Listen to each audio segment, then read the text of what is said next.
नमस्कार। राज्य शिक्षा शोध एवं प्रशिक्षण परिषद बिहार पटना में आपका स्वागत है। बच्चों, पिछली क्लास में हम संस्कृत व्याकरण के अत्यंत महत्वपूर्ण भाग कारक का अध्ययन कर रहे थे और अभी तक हमने जाना कि कारक क्या है, कारक की परिभाषा क्या है, कारक कितने प्रकार के होते हैं, विभक्ति चिन्ह क्या है, कैसे विभक्ति चिन्ह को देखकर हम पहचानेंगे कि ये कौन सा कारक है। साथ ही हमने अध्ययन किया था कि कर्ता कारक किसे कहते हैं और वो कौन कौन सी परिस्थितियां हैं, वे कौन कौन से सूत्र हैं जिसके द्वारा प्रथमा विभक्ति का प्रयोग होता है। उसी तरह हम लोगों ने कर्ण कारक को भी देख लिया था, उसकी परिभाषा जान लिया था तथा मुख्य सूत्रों को देखा था और जाना था कि किस परिस्थिति में तृतीया विभक्ति लगता है। तो बच्चों, आज हम इस क्लास के माध्यम से जानेंगे कि कर्म कारक क्या है और वो कौन कौन से सूत्र हैं जिसके द्वारा विशेष परिस्थिति में कर्म कारक का प्रयोग किया जा सकता है। तो बच्चों, आप लोग जानते होंगे कि जब हम वाक्य बनाते हैं तो पहले कर्ता को रखते हैं, फिर कर्म को रखते हैं और फिर क्रिया को रखते हैं। तो कर्म किसे कहते हैं? आप लोग और हम यही जानते हैं, क्रिया का जिस पे प्रभाव पड़ता है उसे कर्म कारक कहते हैं। लेकिन यहाँ कर्म कारक है। कारक का सूत्र हमने क्या देखा था? करोति इति कारक, यानी जो काम करता है उसे कारक कहते हैं, या क्रियान्वयत्वम इति कारक, अर्थात क्रिया का जिसके साथ प्रत्यक्ष संबंध होता है उसे कारक कहते हैं। तो यहाँ क्या है? कर्म कारक, यानी यहाँ पे क्रिया आएगी, है ना। तो देखते हैं कि कर्म कारक का परिभाषा क्या है। बच्चों, अपनी स्क्रीन पे देखिए, लिखा हुआ है कि कर्तुरीप्सित तमम कर्म, है ना। ब्रैकेट में देखिए, कर्तुः ईप्सित तम, यानी कर्ता को जो अत्यंत प्यारा है, अर्थात कर्ता की अत्यंत इच्छा जिस काम को करने में लगे उसे कर्म कारक कहते हैं। तो यहाँ कर्ता क्या है? कर्ता के साथ क्रिया जुड़ गई ना, क्योंकि कारक का अर्थ मैंने क्या कहा कि जो काम करता है। तो कर्म कारक क्या हो जाएगा? कर्तुरीप्सित तमम सूत्र से कि कर्ता की अत्यंत इच्छा जिस काम को करने की होती है उसे कर्म कारक कहते हैं। और उस कर्म कारक में द्वितीया विभक्ति, क्योंकि जब हम विभक्ति चिन्ह पढ़ रहे थे तो हमने क्या देखा था? कर्ता ने कर्म को, है ना। कर्म कारक से हमेशा द्वितीया विभक्ति लगती है। किस सूत्र से? आइए देखते हैं। तो बच्चों, अपने स्क्रीन पे देखिए, लिखा हुआ है कर्मणि द्वितीया, अर्थात कर्म कारक में द्वितीया विभक्ति होती है।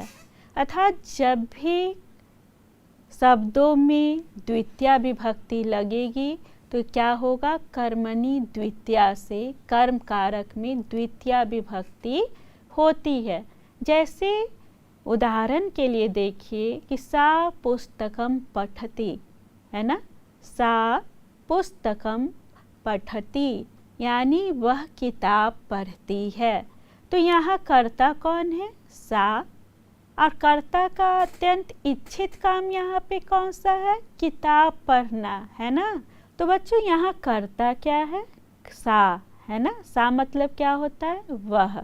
पुस्तकम यानी किताब, और पठती यानी पढ़ती है।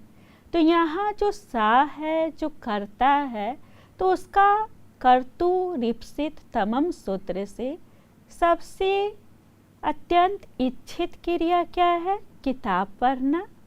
तो इस किताब में कर्मणि द्वितीया सूत्र से जब द्वितीया विभक्ति लगेगी तो क्या हो जाएगा? पुस्तकम। क्यों हो जाएगा? क्योंकि नपुंसक लिंग के जितने भी शब्द हैं तो उसका रूप किस तरह से चलेगा, फलम फले फलानी, फलम फले फलानी। तो उसी तरह से पुस्तकम पुस्तके पुस्तकानी, पुस्तकम यानी द्वितीया विभक्ति में पुस्तकम हो जाएगा। ठीक है, उम्मीद करती हूँ कि ये आप समझ गए होंगे। चलिए अगला उदाहरण देखते हैं। अब दूसरे उदाहरण में देखिए, लिखा हुआ है रामः फलम खादति, यानी राम फल खाता है।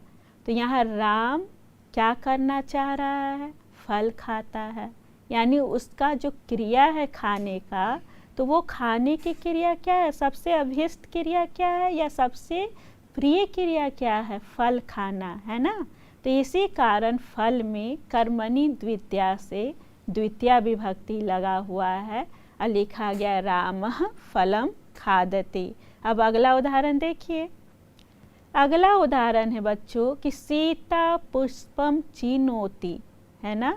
सीता फूल चुनती है, यानी सीता का अत्यंत प्रिय कार्य क्या है, फूल चुनना। और कर्मणि द्वितीया से जब उसमें द्वितीया विभक्ति लगी तो हो गया सीता पुष्पम चिनोति, यानी सीता फूल चुनती है। तो आप भी इस सूत्र से संबंधित तरह तरह के वाक्य खोजिए और उसका अनुवाद संस्कृत में करने का प्रयत्न कीजिए। चलिए देखते हैं कि अगला सूत्र क्या है। बच्चों अपने स्क्रीन पे देखिए, लिखा हुआ है कि अभीतः परितः सर्वतः उभयतः योगे द्वितीया। अभीतः अर्थात दोनों ओर, परितः यानी चारों ओर, सर्वतः यानी सभी ओर, उभयतः अर्थात दोनों ओर।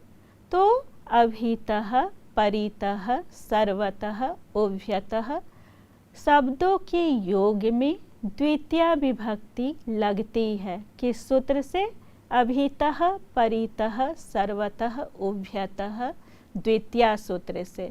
यानी जिस वाक्य में जिस शब्द से ये सभी शब्द जुड़े रहेंगे उसमें द्वितीया विभक्ति लगेगी। आइए देखते हैं किस तरह लगेगी। देखिए बच्चों पहला उदाहरण क्या है, लिखा हुआ है विद्यालयम अभीतः वृक्षाः सन्ति, अर्थात विद्यालय के दोनों ओर पेड़ हैं। तो ये जो अभीतः शब्द है वो किससे जुड़ा हुआ है, विद्यालय से।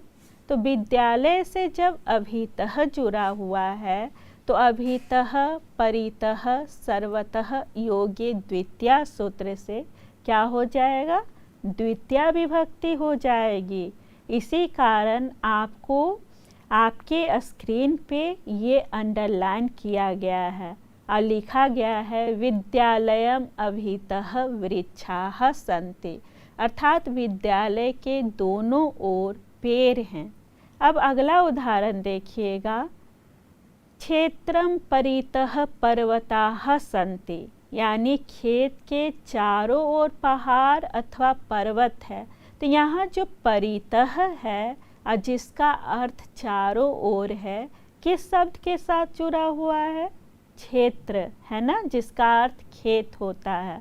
तो जिस शब्द के साथ ये शब्द जुड़ा रहे उसमें अभीतः परितः सर्वतः उभयतः योगे द्वितीया सूत्र से कौन सी विभक्ति लगेगी, हाँ द्वितीया विभक्ति लगेगी। और द्वितीया विभक्ति लगेगी तो क्या हो जाएगा, देखिए अपने स्क्रीन पे, क्षेत्रम, है ना। तो क्षेत्रम परितः पर्वता सन्ति।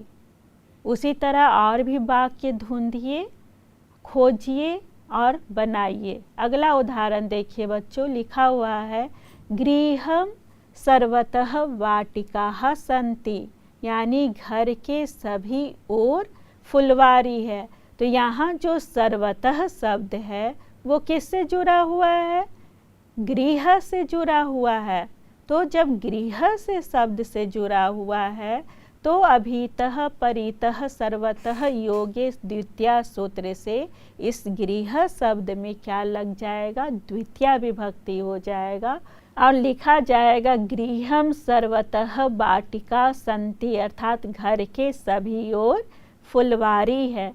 आपको प्रश्न भी दिया जा सकता है, अनुवाद करने के लिए दिया जा सकता है कि घर के सभी ओर फुलवारी है, वाक्य का संस्कृत में अनुवाद कीजिए। तो आपको यही जहन में रखना है, इस सूत्र को जहन में रखना है और उसके अनुसार इसका अनुवाद करना है। ठीक है, अब चलिए आगे देखते हैं। देखिए अगला उदाहरण है ग्रामम ग्रामम उभयतः नदी अस्ति, यानी गांव के दोनों ओर नदी है। तो उभयतः शब्द जुड़ा हुआ है, इसीलिए ग्राम में द्वितीया विभक्ति हुआ। अब अगला देखिए ग्रामम सर्वतः वृक्षाः सन्ति, अर्थात गांव के सभी ओर पेड़ हैं। तो बच्चों देखा आपने कि कितना आसान है ना, इस सूत्र एक सूत्र को याद रखने भर से आपको जितने भी इसमें जो शब्द निहित है, अगर ये किसी शब्द से जुड़ कर आए तो इस सूत्र से आप क्या कर सकते हैं, आप पता कर सकते हैं कि इसमें द्वितीया विभक्ति लगेगी। आपको ये पता चलेगा कि किस तरह से इस वाक्य का अनुवाद संस्कृत में करना है ना। अब चलिए देखते हैं कि अगला सूत्र कौन सा है। बच्चों अपने स्क्रीन पे देखिए, लिखा हुआ कि प्रत्यनुधिंग निक्षा अंतरा अंतरेण यावदीवः द्वितीया, यानी प्रति, अनु, धिक, निक्षा, अंतरा, अंतरेण, यावत शब्दों के योग में द्वितीया विभक्ति होती है। साथ ही आपको लिखा हुआ है कि प्रति का अर्थ क्या है, देखिए और नोट करते जाइए। प्रति यानी ओर, अनु यानी अनुसरण करना, धिक यानी धिक्कार, निकषा यानी नज़दीक, अंतरा यानी बीच में, अंतरेण यानी बिना, यावत यानी तक, है ना। तो ये शब्द जिस शब्दों में भी जुड़ा रहेगा उसमें द्वितीया विभक्ति लगेगी। किस सूत्र से लगेगी, तो प्रत्यय नुधिंग निक्षा अंतरा अंतरेण यावदीवः द्वितीया सूत्र से। बच्चों उम्मीद करती हूँ कि ये जो सूत्र है आपको समझ में आया होगा कि जिन शब्दों के साथ प्रति, अनु, धिक, निक्षा, अंतरा, अंतरेण, यावत शब्द जुटा रहेगा उसमें द्वितीया विभक्ति लगेगी। अब किस तरह से लगेगी, आइए देखते हैं कुछ उदाहरण। बच्चों देखिए लिखा हुआ है कि शिशुम प्रति गच्छ, यानी बच्चे की तरफ जाओ, है ना। तो यहाँ चूँकि प्रति शब्द शिशु शब्द से जुड़ा हुआ है, इसीलिए यहाँ पे द्वितीया विभक्ति लगी है। उसी तरह से अगला देखिए रामम अनुगतः, यानी राम के पीछे पीछे जाओ या राम का अनुसरण करो, है ना। तो यहाँ जो अनु शब्द लग गया है तो उस अनु को पकड़ना है आपको, और किसके साथ लगा है ये देखना है आपको। किसके साथ अनु लगा हुआ है, किसके साथ जुड़ा हुआ है ये शब्द अनु, तो किस सूत्र से ये लगेगा, प्रत्यय नुधिंग निक्षा अंतरा अंतरेण यावदीवः द्वितीया। बच्चों चूँकि ये सूत्र जो है थोड़ा सा क्लिष्ट है इसका उच्चारण, इसीलिए मैं बार बार इसका उच्चारण कर रही हूँ। इस सूत्र को पुनः पुनः दोहरा रही हूँ ताकि आप भी स्पष्ट उच्चारण करना सीख जाएं। ठीक है, तो अनु शब्द जिस शब्द से जुटा हुआ है तो उसमें क्या लगेगी, द्वितीया विभक्ति। और किस सूत्र से लगेगी, प्रत्यय नुधिंग निक्षा अंतरा अंतरेण यावदीवः सूत्र से। ठीक है, याद रहेगा। अब चलिए आगे देखते हैं कि कौन सा उदाहरण है। देखिए धिक अभक्तम, है ना, यानी जो अभक्त हैं, जो किन्हीं की भक्ति नहीं करते हैं, है ना, उनको धिक्कार है। ये प्रश्न इस बार सक्षमता परीक्षा में आया था। हाँ, ये प्रश्न जो है, ये जो वाक्य है, इस बार के जो सक्षमता परीक्षा हुई थी उसमें भी ये प्रश्न आया है। तो जाहिर है कि ये बहुत ही महत्वपूर्ण वाक्य है ना। तो आप इसका ध्यान रखिएगा। चलिए आगे देखते हैं। अब देखिए लिखा हुआ है गृह निक्षा एका वाटिका अस्ति। गृह निक्षा एका वाटिका अस्ति, अर्थात घर के नज़दीक एक वाटिका है। वाटिका का अर्थ क्या होता है? बगीचा, फुलवारी, है ना। तो यहाँ पे कौन सा शब्द आपको सूचित कर रहा है कि इसमें द्वितीय विभक्ति लगी थी गृहम शब्द में? निक्षा, है ना, क्योंकि सूत्र में क्या था? प्रत्यय नुधिंग निक्षा। तो ये जो निक्षा शब्द आया जिसका अर्थ नज़दीक होता है, तो जब वो गृह शब्द के साथ जुड़ा तो उसमें क्या लगेगा? द्वितीय विभक्ति। और द्वितीय विभक्ति लगी तो क्या हो जाएगा? गृहम। इसीलिए लिखा गया है गृहम निक्षा वाटिका अस्ति। चलिए अगला उदाहरण देखते हैं। अब देखिए बच्चों, सूत्र में ही एक शब्द आया था अंतरा, जिसका अर्थ भी मैंने आपको बताया था कि बीच में, है ना। तो देखिए उदाहरण लिखा हुआ है रामम लक्ष्मणम च अंतरा सीता अस्ति, यानी राम और लक्ष्मण के बीच में सीता है।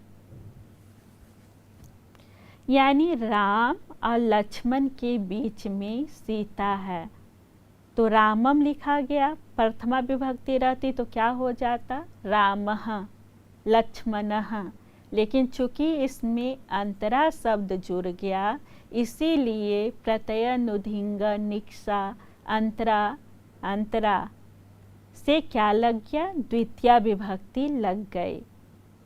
इसी तरह के और भी वाक्य आप लोग लिखिए, सोचिए, अपने अभ्यास पुस्तिका में लिखिए और उसको बनाने का प्रयत्न कीजिए। बच्चों अगला ये उदाहरण देखिए, लिखा हुआ है कृष्णम अंतरेण राधा खिन्नाः अस्ति, है ना। अंतरेण यानी इसका अर्थ क्या हुआ? बिना। तो बिना के योग में क्या हो जाएगा? है ना, बिना के योग में एक चीज और होता है, तृतीया विभक्ति भी होती है, पृथ्ग बिना अनाभिस्तृत्या अंतर्श्यामति इत्या सूत्र से। लेकिन यहाँ पे क्या है? बिना नहीं लिखा हुआ है, अंतरेण लिखा हुआ है। तो इसीलिए प्रत्यय नुधिंग निक्षा अंतरा अंतरेण यावदिवह द्वितीय सूत्र से द्वितीय विभक्ति लगेगी। यानी राधा किसके बिना खिन्न है? तो राधा कृष्ण के बिना खिन्न है ना। तो इसीलिए हो गया है कृष्णम अंतरेण राधा खिन्नाः अस्ति, है ना। यानी कृष्ण के बिना राधा क्या है? खिन्न है। तो जहाँ में भी अंतरेण शब्द जुड़ा रहेगा, जिस शब्द से जुड़ा रहेगा उसमें द्वितीय विभक्ति लगेगी। ठीक है, चलिए अगला उदाहरण देखते हैं। अब देखिए बच्चों, अगला उदाहरण है नगरम यावत वृक्षाः सन्ति, यानी नगर तक क्या है? वृक्ष हैं, पेड़ हैं। तो यहाँ कौन सा शब्द आपको पकड़ना है? यावत, क्योंकि आपके सूत्र में क्या था? प्रत्यय नुधिंग निक्षा अंतरा अंतरेण यावत, है ना। तो ये जो यावत शब्द जिस शब्द से भी जुड़ा है उसमें इस सूत्र से द्वितीय विभक्ति लगकर बन गया है क्या? अपने स्क्रीन पे देखिए, बन गया है नगरम यावत वृक्षाः सन्ति, यानी नगर तक क्या है? पेड़ हैं। ठीक है, तो बच्चों उम्मीद करती हूँ कि ये भी जो सूत्र है वो बहुत ही महत्वपूर्ण है और आप इसको भली भांति समझ गए होंगे। और जब इससे संबंधित प्रश्न आएगा तो आप उसका आसानी से हल कर लेंगे। चलिए अगला सूत्र क्या है देखते हैं। बच्चों इस सूत्र के अनुसार अधि उपसर्ग पूर्वक अर्थात अधि उपसर्ग के रहने पर सिंग यानी सोना, स्था यानी ठहरना, आस यानी बैठना, धातुओं की योग में द्वितीया विभक्ति होती है ना। तो बच्चों ऐसे तो हम जानते हैं कि अधिकरण्य सप्तमी से जो क्रिया का आधार होता है उसमें सप्तमी विभक्ति लगती है, लेकिन जब आपका इस सूत्र के अनुसार जब क्या होगा अधि उपसर्ग पहले रहे, चूँकि उपसर्ग पहले ही लगता है शब्दों के, तो अधि उपसर्ग पूर्वक सिंग यानी सोना, आस यानी बैठना और अस्था यानी ठहरना शब्दों के योग में कौन सी विभक्ति हो जाएगी? जी हाँ, द्वितीया विभक्ति हो जाएगी। कैसे होगा चलिए देखते हैं। बच्चों देखिए स्क्रीन पे, मोहनः शय्यायाम सेते यानी मोहन बिस्तर पर सोता है। तो जब शय्या शब्द का रूप देखेंगे तो आप देखेंगे कि सप्तमी विभक्ति में शय्यायाम होता है ना। तो बच्चों जब शय्या शब्द देखिएगा तो सप्तमी विभक्ति में जब जाइएगा तो उसका रूप क्या होगा? शय्यायाम, है ना। तो यानी मोहनः शय्यायाम सेते यानी मोहन बिस्तर पर सोता है। तो अब यहाँ ध्यान रखिएगा, ध्यान से देखिए कि जो सेते है यानी जो सिंह धातु है, जो आत्मनेपदी क्रिया है, जब उसका रूप चलता है तो सेते, सयाते, सेरते हो जाता है ना। तो मोहनः क्या है? मोहन जो है वो प्रथम पुरुष एक वचन में है तो उसके साथ सेते हुआ है, और अधिकरण्य सप्तमी से शय्या शब्द यानी बिस्तर शब्द में कौन सा विभक्ति लगा है? सप्तमी विभक्ति लगा है। लेकिन जैसे ही आप उसके नीचे आइएगा तो सेते के पहले देखिएगा कि अधि उपसर्ग जुड़ गया है। तो जब अधि उपसर्ग सिंह धातु के पहले जुड़ जाए तो क्या हो जाएगा? और जिस शब्द से जुड़ जाए तो उसमें क्या हो जाएगा? द्वितीया विभक्ति हो जाएगी। किस सूत्र से? जो अभी हमने पूर्व में आपको बताया कि अधि सिंग स्थासाम कर्मणि द्वितीया, है ना। तो यहाँ क्या हो जाएगा? मोहनः शय्या अधि सेते अर्थात मोहन बिस्तर पर सोता है। तो यहाँ इस सूत्र से शय्या शब्द में द्वितीया विभक्ति लगी है। उसी तरह से अगला उदाहरण देखिएगा आप, सा गृहे तिष्ठति यानी वह घर में रहती है। तो यहाँ क्या है? अस्था धातु है ना। और अस्था धातु का जब रूप चलता है तो वह तिष्ठति, तिष्ठतः, तिष्ठन्ति हो जाता है। तो चूँकि सा यहाँ जो है वो प्रथम पुरुष एक वचन में है तो उसी तरह से उसके अकॉर्डिंग जब अस्था धातु का रूप चलेगा तो सा तिष्ठति हो जाएगा। और गृह क्यों है? तो वो रहना का कोई आधार है ना। आधार क्या है? घर है। और घर को संस्कृत में क्या कहते हैं? गृहम, है ना।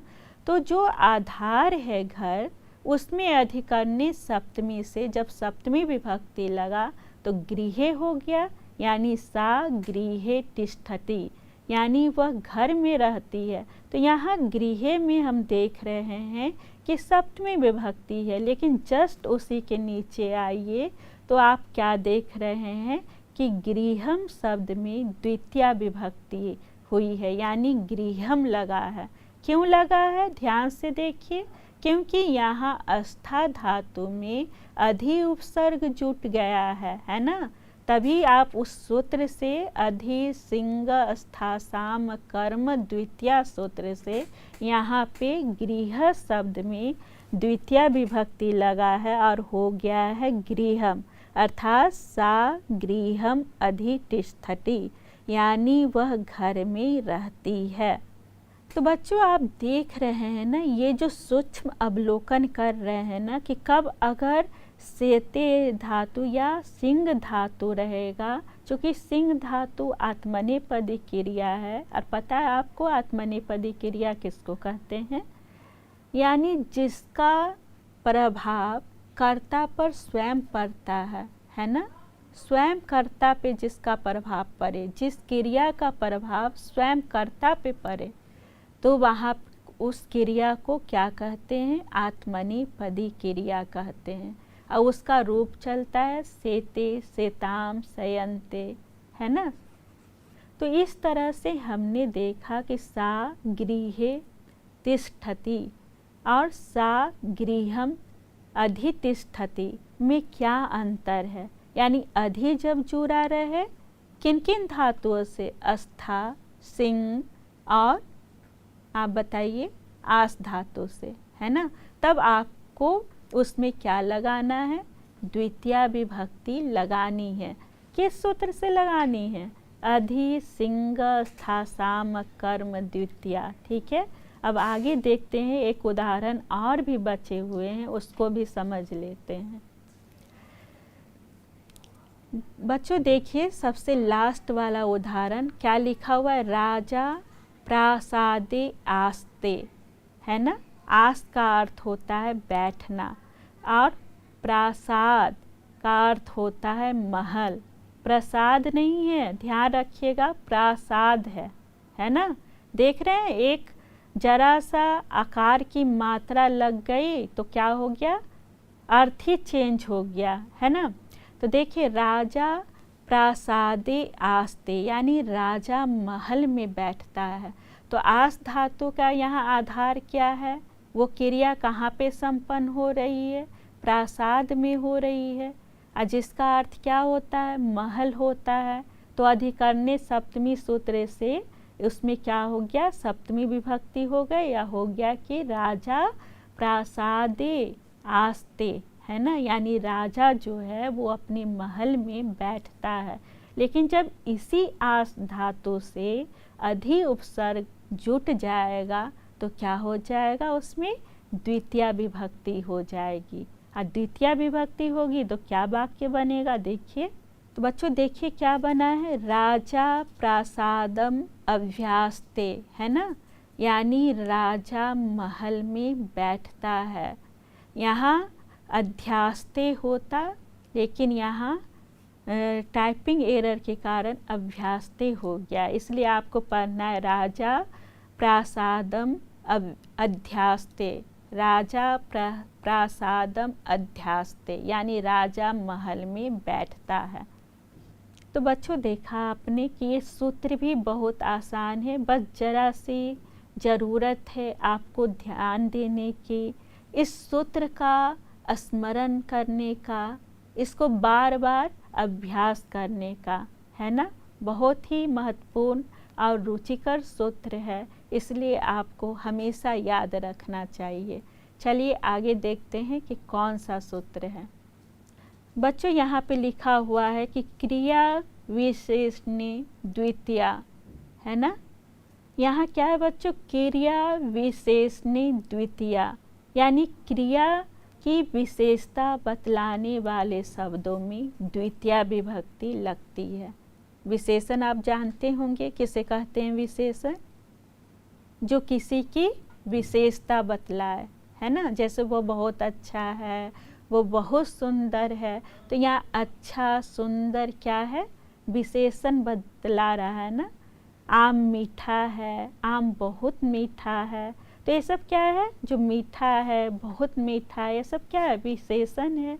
लेकिन क्रिया विशेषण क्या है, जो क्रिया की विशेषता बतलाता है। जैसे वह खाता है, तो वह खाता है, तो यहाँ क्रिया क्या है, खाना है। लेकिन जब वही बोला जाए कि वह जल्दी जल्दी खाता है, तो यहाँ जो जल्दी जल्दी है वो क्या है, खाने की विशेषता बतला रहा है। यानी खाने रूपी क्रिया की जो विशेषता बतलाए वो क्रिया विशेषण कहलाता है। जैसे वह चलता है, वह धीरे धीरे चलता है, वह तीव्र गति से चलता है, तो ये जो धीरे धीरे तीव्र गति से, तो ये क्या है, क्रिया विशेषण है।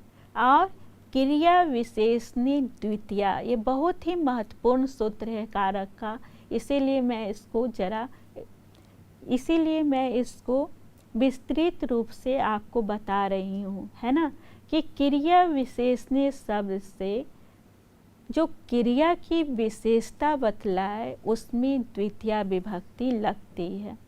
आइए कुछ उदाहरण देख लेते हैं इसके। देखिए जैसे लिखा हुआ है सह गायति, यानी वह गाता है। यहाँ क्रिया क्या है? गाना। और वहीं लिख दिया जाए कि सह मधुरम गायति, यानी वह मीठा गाता है। तो यहाँ जो मधुर शब्द है, आप स्क्रीन पे भी देख सकते हैं कि सह मधुरम गायति। तो ये जो मधुर शब्द है उसमें किस सूत्र से द्वितीया विभक्ति लगा? क्रिया विशेषणी द्वितीया, यानी क्रिया विशेषणी द्वितीया सूत्र से जब मधुर शब्द में द्वितीया विभक्ति लगा तो वो हो गया सह मधुरम गायति, यानी वह मीठा गाता है। उसी तरह से आगे देखिए बच्चों, यहाँ देखिएगा लिखा हुआ है अश्वः धावति, यानी घोड़ा दौड़ता है। तो ये दूसरा वाक्य देखिए अश्वः द्रुतम धावति, यानी घोड़ा तीव्र गति से दौड़ता है ना। तो यहाँ द्रुतम जो शब्द है उस क्या है? क्रिया विशेषण है, और क्रिया विशेषण सूत्र से उसमें द्वितीया विभक्ति लगी है। तो बच्चों उसी तरह से अगला उदाहरण भी आप देखिए, लिखा हुआ सा वदति, यानी वह बोलती है। सा मधुरम वदति, यानी वह मीठा बोलती है। तो बोलना रूपी क्रिया का विशेषण यहाँ कौन बता रहा है? मधुर बता रहा है। इसीलिए मधुर शब्द से क्रिया विशेषणी द्वितीया सूत्र से द्वितीया विभक्ति लगेगी और हो जाएगा मधुरम। अगला उदाहरण देखिए, मेघाः गर्जन्ति, यानी बादल गरजता है ना। तो उसी तरह से जब इसमें क्रिया विशेषण जुड़ेगा तो हो जाएगा मेघाः मंदम मंदम गर्जन्ति, यानी बादल धीरे धीरे गरजता है। तो देखा बच्चों आपने कि एक क्रिया विशेषणी सूत्र से आपको पता चल जाएगा कि किस परिस्थिति में आपको द्वितीया लगानी है ना, और कहाँ पे लगानी है। तो बच्चों उम्मीद करती हूँ कि ये इस क्लास में पढ़ाई जाने वाली बातें आपको समझ में आई होगी। लेकिन कहा जाता है कि अभ्यासी मनुष्य को निपुणता दिलाती है, इसलिए आप जितना अभ्यास करेंगे आप उतना ही पारंगत होंगे, और जितने पारंगत होंगे आपकी भाषा शैली उतनी ही निखरेगी। तो आप अभ्यास करिए। इसी के अगले भाग के साथ हम फिर से मिलेंगे आप लोगों के साथ। तब तक के लिए नमस्कार।